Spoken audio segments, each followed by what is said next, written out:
다음은 고지도에 대해서 알아볼 텐데요.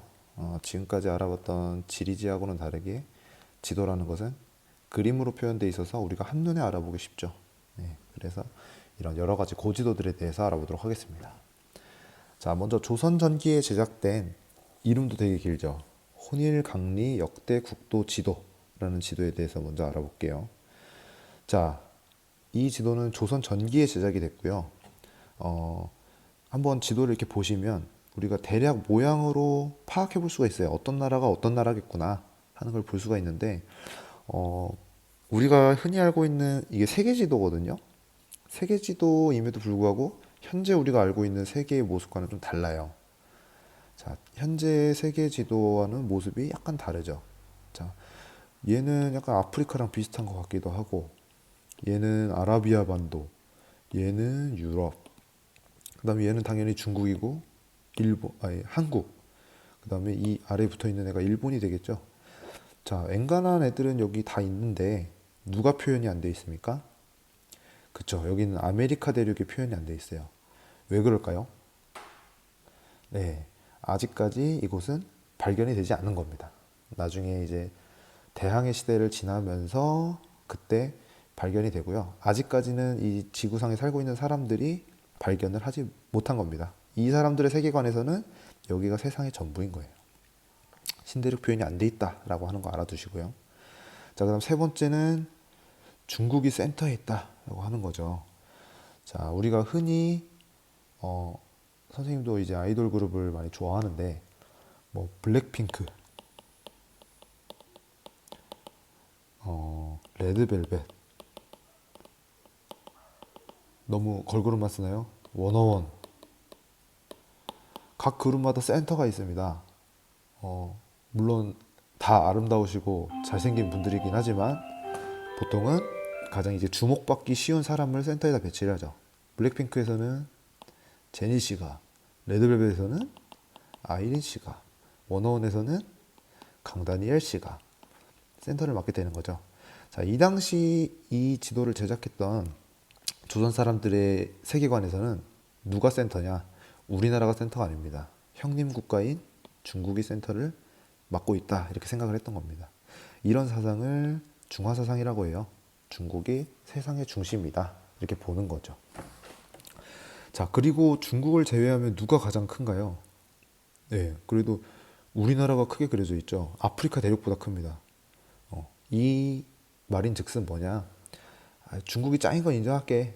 근데 중국 다음엔 우리야. 예, 어떻게 보면 국토에 대한 약간 자긍심을 가지고 있었다라고도 볼 수가 있는 거죠.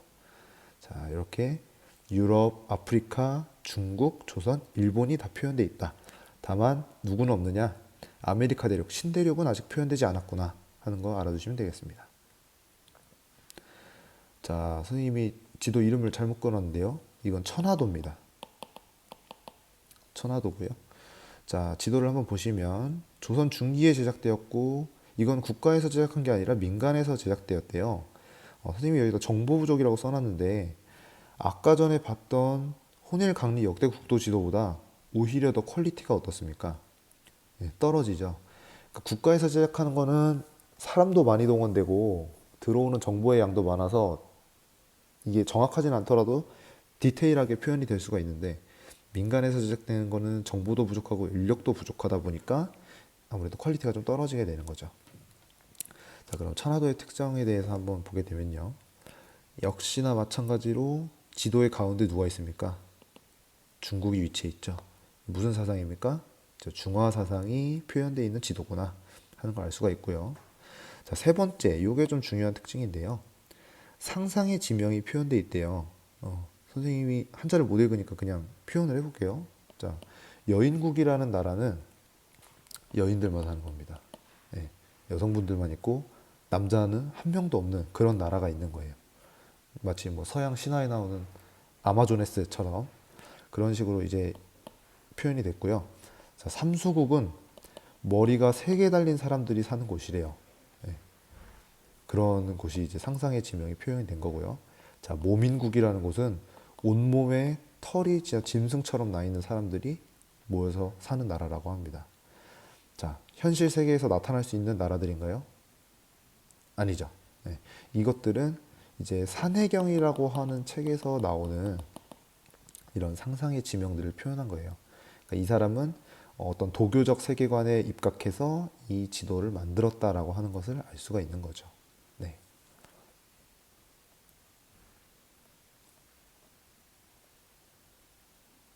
네, 여기도 마찬가지로 중국과 조선과 일본은 표현이 되어 있습니다. 근데 여기가 이제 내대륙이라고 해서 안쪽 대륙이거든요. 그다음 여기를 둘러싸고 이 바깥 대륙은 상상의 지명이 많이 표현이 되어 있습니다. 자, 그리고 여기 선생님 써놓지는 않았지만 천원지방 사상이라고 하는 게 있어요. 천원지방은 뭐냐? 하늘은 동그랗고 땅은 네모나다 이렇게 표현한 건데요. 보시면 땅들은 약간 이렇게 각진 모양을 하고 있는 걸 볼 수가 있는데 이걸 내려다본 하늘의 모양은 이렇게 동그란 걸 볼 수가 있죠. 예. 옛날 사람들은 땅은 네모나고 하늘은 둥글다 이렇게 생각을 했대요. 천원지방 사상이 표현됐다 하는 거 알아두시면 되겠습니다. 자, 혼일강리 역대국도 지도 개념 정리 한번 해볼까요? 자, 우리나라 최고의 세계지도다. 여기서 최고는 뛰어나다는 게 아니라요. 제일 오래된 세계지도라는 뜻입니다. 자, 쭉 읽어보시면 되겠고 중요한 거는 중국을 센터에 놓는 중화사상이 표현됐고 우리나라도 좀 크게 표현됐다 상대적으로 주체적 국토인식이죠. 자, 그 다음 아시아, 유럽, 아프리카 우리는 이 친구들 구대륙이라고 불러요. 옛구자죠. 하지만 신대륙은 표현되지 않았다 라고 하는 거 알아두시면 되겠고요. 자, 그 다음 천화도는 혼일강리 역대 국도 지도와는 다르게 민간에서 제작됐고 역시 중화사상이 있고 하늘은 둥글고 땅은 네모나다 천원지방 사상이 표현되어 있습니다. 그리고 삼수국, 여인국, 모인국 등 도교의 영향을 받아서 산해경이라고 하는 책에 실린 상상 속의 지명이 등장한다. 이 특징 정리해 주시면 되겠습니다. 세 번째는 동국지도라는 지도가 있는데요. 막 크게 중요하진 않고요. 그냥 간단한 특징만 정리하면 백리척이라고 하는 축척을 사용했다. 이 축척이라고 하는 거는 여러분들 거리를 가늠하는 가늠자라고 보시면 돼요. 예를 들어서 우리가 이제 핸드폰 안에서 지도를 이렇게 손가락으로 확대했다 줄였다 하지 않습니까? 그러면 아마 예리한 사람들은 알 수도 있을 텐데 오른쪽 아래에서 이런 눈금이 막 길어졌다 짧아졌다 해요. 그리고 단위도 계속 변하고. 이제 그게 뭐냐면 이 지점에서 이 지점까지의 거리를 알고 싶은데 거기가 이제 실제로 나타나지 않잖아요. 그런 정보를 다 표현하게 되면 너무 복잡해지고 이 아래에다가 기준점이 되는 자를 하나 마련해 놓는 거죠. 아마 여기가 뭐 50m, 뭐 100m 계속 변할 거예요. 우리나라가 요만해질 때까지 하면은 요 정도가 한 400km 막 이렇게 표현이 됩니다. 네. 그게 축척인데 이 동국지도에서는 최초로 사용했다. 라고 하는 거예요. 백리척이라고 하는. 그 다음 대동여 지도보다 크기가 작고 필사본으로 제작됐다. 손으로 직접 그렸다는 얘기입니다. 자, 아까 전에 지리지에서는 가장 중요한 끝판왕이 택리지라고 했다면 고지도의 끝판왕은 대동여 지도입니다. 한번 정리해 볼게요. 자, 먼저 앞에 나와 있는 것은 대동여 지도의 일부분인데요. 우리가 보통 보는 지도하고는 다르죠. 종이에 그려져 있어야 되는데 얘는 뭐 금속 같기도 하고 그렇습니다. 자, 이게 뭐냐면 목판 인쇄본으로 만들어졌다라고 하는 거예요. 목판이니까 나무겠죠. 나무에다가 이렇게 끌개나 칼 같은 걸로 새겨서 만든 겁니다. 왜 그렇게 했느냐? 판을 하나 만들어 놓으면 거기다 먹칠을 해서 종이에 팡팡팡팡 찍어내기만 하면 대량 생산이 가능하죠. 아까 전에 동국지도처럼 계속 그리지 않아도 되는 거예요. 예, 대량 생산이 가능하고요. 그다음에 자기가 만약에 여기 없는 산줄기를 표현했다라고 하면은 그냥 끌개로 없앤 다음에 다시 내용을 추가할 수도 있죠. 뭐 나무를 여기다 갖다 접착제로 붙인다든지 그게 가능하다는 겁니다. 하지만 필사본에서는 먹물로 붓칠을 한 걸 지우개 같은 걸로 지울 수는 없잖아요. 네. 예, 이런 수정과 내용 추가가 용이했다 하는 거 알아두시면 되겠고요. 자, 그리고 실제 대동여 지도를 보시면은 이렇게 어마어마한 크기가 나와요. 이게 한 6m 가량 된다고 선생님은 알고 있는데 이 우리가 흔히 생각하는 지도는 한 손에 들고 쫙 펼쳐서 볼 수 있어야 되는데 너무 큰 거죠. 네. 그래서 이것을 다 가지고 다니기엔 너무 불편하니까 분첩 절첩식이라는 방식을 통해서 지도를 생산하게 됩니다. 어떻게 하는 거냐면요.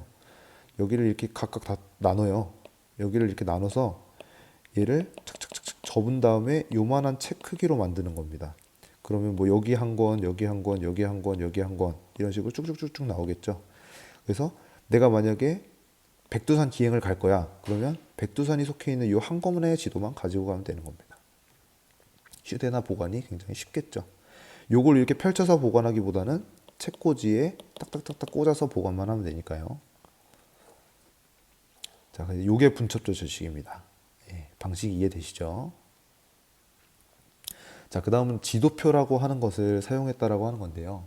자, 알아보기 쉽게 기호를 사용했다라고 써 있습니다. 자, 왼쪽에 선생님이 물론 이제 정확한 위치는 아니지만 글씨로 한번 지도를 표현해 봤어요. 도로가 지나가고 마리하고 목녀하고 목상고가 있고 PC방 곱창가게가 있습니다. 이렇게 보면 한눈에 이제 위치나 뭐 지형 같은 것이 파악이 되시나요? 네, 어렵죠. 자, 그래서 우리는 지도에 한눈에 볼 수 있는 이런 특성을 활용하기 위해서 어떻게 하냐? 비슷한 특성을 가진 것들끼리는 같은 모양을 사용하게 됩니다. 이렇게 하는 거죠.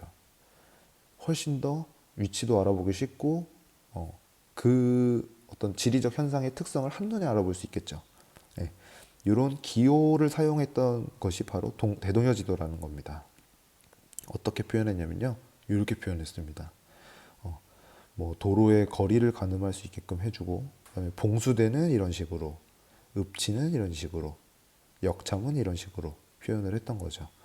자, 요 세 가지 같은 경우에는 중요한데, 봉수는 이제 적이 쳐들어왔을 때 영화 같은 거 보면은 이제 산 꼭대기에 있는 굴뚝에 막 연기를 내서 이쪽 산에서 연기가 피어오르면 다음 산에서도 피어오르고 해서 한양에 있는 곳에서도 이 연기를 보고 이제 적의 침입을 알 수 있게끔 한 그런 시설이에요.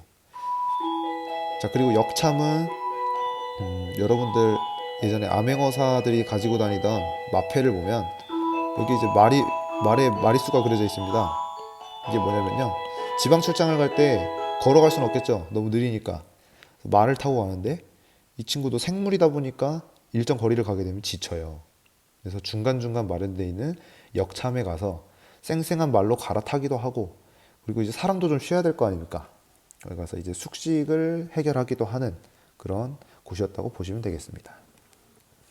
읍치는 지금의 뭐 시청이나 군청 같은 거라고 생각하시면 돼요. 네, 그 지역의 행정 중심지가 되겠죠.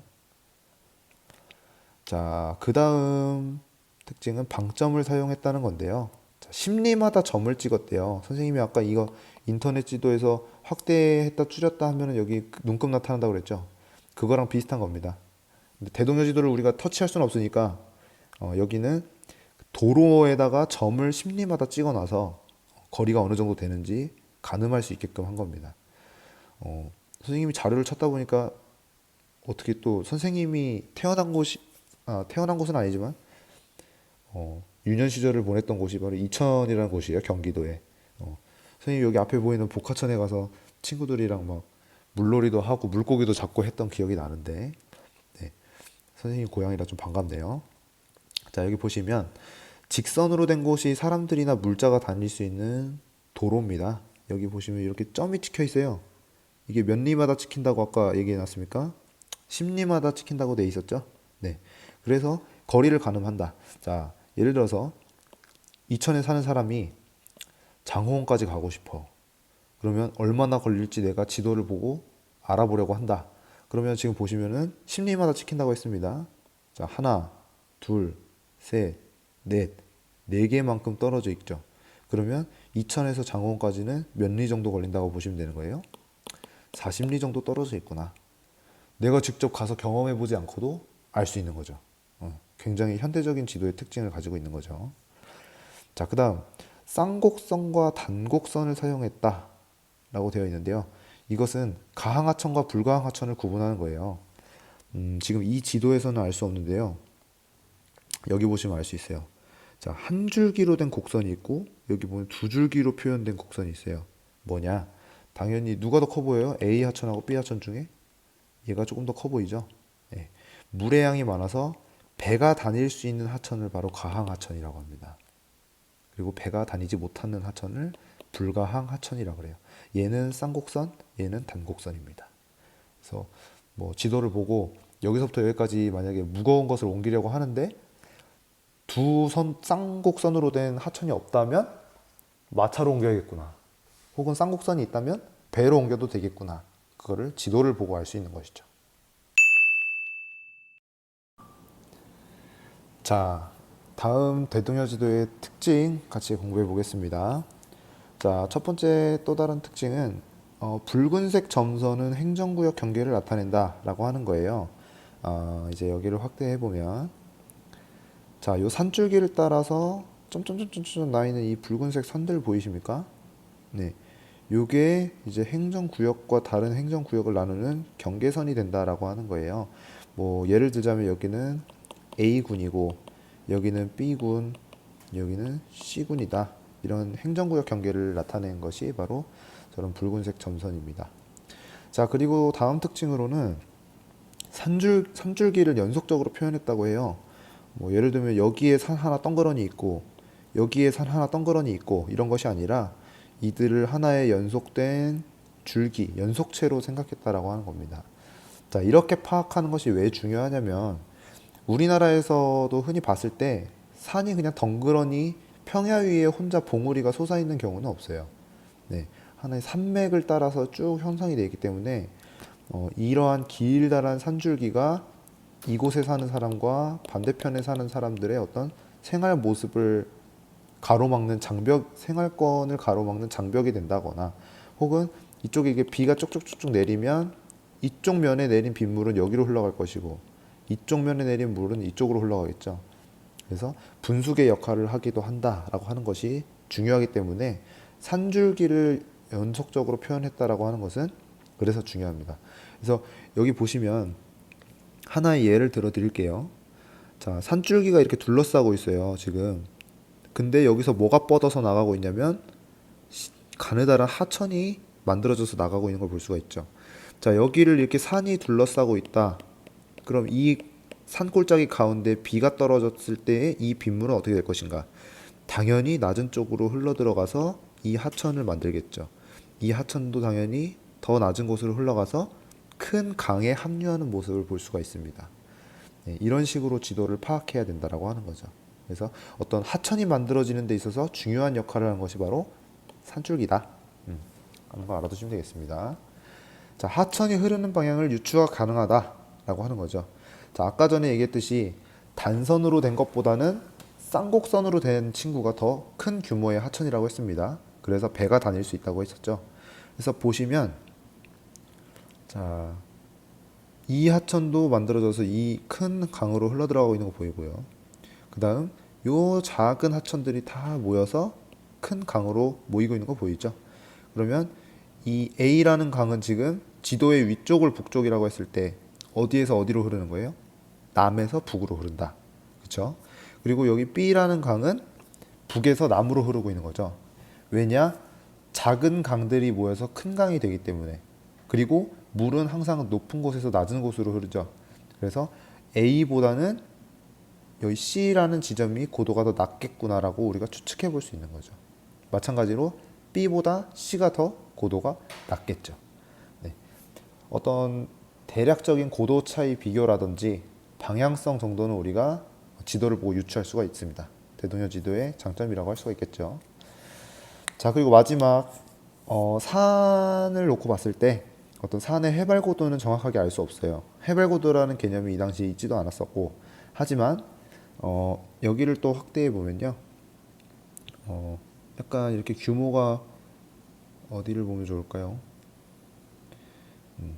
이렇게 약간 작은 산이 있고 비교적 두껍게 표현된 산이 있어요. 이 친구들의 높이를 비교할 때 뭐 얘는 500m고 쟤는 700m야 이런 식으로 비교는 할 수 없지만 누가 더 큰 산인지는 누가 더 크고 높은 산인지는 알 수 있다는 거죠. 어떻게 표현됐기 때문에 더 굵고 크게 표현됐기 때문에 대략적 비교는 가능하다라고 하는 겁니다. 자, 대동여 지도의 특징 간단하게 정리해 볼게요. 김정호라는 분에 의해서 제작이 됐고요. 목판 인쇄본으로 제작됐다라고 하는 것은 대량 생산을 가능하게 했다 하는 것에 중요하고요. 그다음 분첩 절첩식으로 제작이 되기 때문에 휴대와 열람이 용이했고요. 그다음 도로는 직선, 심리마다 방점을 찍어서 거리를 가늠할 수 있게끔 축척의 개념을 도입했다 하는 것이 특징이 되겠고요. 하천은 곡선으로 표시되는데 두 가지 곡선이 있습니다. 물의 양이 많아서 배를 띄울 수 있는 하천은 쌍곡선, 물의 양이 적어서 배를 띄울 수 없는 하천은 단곡선으로 표현이 됐습니다. 가항하천, 불가항하천 이런 식으로 나눴다고 그랬죠. 자, 그 다음 지도표를 사용해서 기호, 알아보기 쉬운 기호를 사용해서 지리 정보를 수록했다고 했고요. 현대 지도의 법례와 유사합니다. 그 다음 7번 산줄기는 연속적인 면으로 표현해서 분수계, 생활권 그리고 어떠한 한 하천이 만들어지기 위해서 물이 모이는 그런 면적을 유형 면적이라 그래요. 그곳에 떨어진 물이 A라는 하천을 만든다. 그러면 그 지역은 다 A 하천 유역이라고 부르는 겁니다. 선생님 이따 PPT 마지막에 자세하게 설명해 줄게요. 그 다음 정확한 해발 고도는 알 수 없지만 산지의 규모 정도는 알 수 있다. 그리고 마지막 지도에 특별한 기호 표시가 없고 지도의 위쪽이 북쪽을 기준으로 제작되었다 하는 것 알아두시면 되겠습니다. 자, 지도표는 다음과 같습니다. 그래서 여러분들이 영상 보면서 잠깐 일시정지 해가지고 여기 적혀 있는 중요한 5가지 정도는 알아두시면 좋을 것 같습니다. 아까 전에 읍치나 역참 봉수는 설명을 했었죠.